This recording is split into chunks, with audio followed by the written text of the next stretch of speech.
প্রিয় ভিউয়ার্স, আমরা অনেকেই হয়তো পজ এয়ারড্রপে কাজ করতেছি। তো আমরা যারা পজ এয়ারড্রপে কাজ করছি সবাই হয়তো জানি পজ এয়ারড্রপে নতুন একটি ভোটিং সিস্টেম চালু হয়েছে। তো আমরা এই ভোটিং সিস্টেমে কিভাবে অংশগ্রহণ করবো তা আজকে আমার এই ভিডিওতে আমি দেখিয়ে দিব।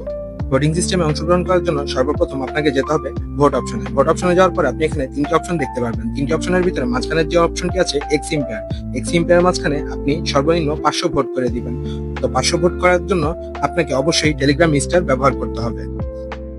তো তারপরে আমরা চলে আসবো আর্ন অপশনে। আর্ন অপশনে আসার পরে দেখেন আমার এখানে মিস্ট্রি বক্সটা ক্লেম হয়ে গেছে। আমি 500 স্টার দিয়ে এক্সিম্পার উপরে ভোট করার পরে আমার মিস্ট্রি বক্সটা অলরেডি ক্লেম হয়ে গেছে। আমি এখন এটা ক্লেম করে নিব। তো আমার এটা আমি ক্লেম করে নিয়েছি। ক্লেম করার পরে এখানে দেখেন আমার আগে টোকেন ছিল 1,84,000, এখন চলে এসেছে 2,34,000। তো আপনারা এভাবেই সবাই ভোটিং সিস্টেমে অংশগ্রহণ করে আপনার মিস্ট্রি কুইজটা ওপেন করে নেবেন এবং টোকেনগুলো ক্লেম করে নেবেন। তো স্টার যদি কেনার প্রয়োজন হয় আপনি আমার ভিডিওটি দেখে থাকলে অবশ্যই আমাকে নক করতে পারেন।